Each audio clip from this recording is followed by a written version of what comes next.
আমরা মোটামুটি 6টা নাগাদ পৌঁছে গেছিলাম হানলে। আর হানলে পৌঁছানোর পর রুম খুঁজতে খুঁজতে কিন্তু ভাই পাগল হয়ে গেছি, কারণ এখানে আজকে এত রাশ, এত বাইকার এসছে আজকে যে এখানে রুমই পাওয়া যাচ্ছিল না।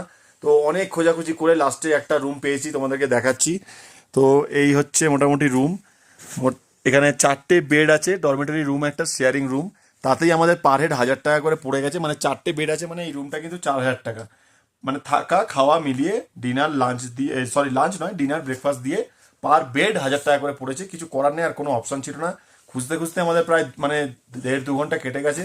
তো তার জন্য আমাদের আজকে অবজারভেটরিও যাওয়া হলো না। তো ঠিক আছে, কোনো ব্যাপার না। রুম নেওয়াটা অনেক দরকারি ছিল, কারণ রুম না পেলে কিন্তু আমাদের লাস্টে টেন্ট খাটাতে হতো। আর আজকে মোটামুটি রুম তো নিয়েছি, রুমে সব মালপত্র লাগেজ সব সাজিয়ে দিয়েছি।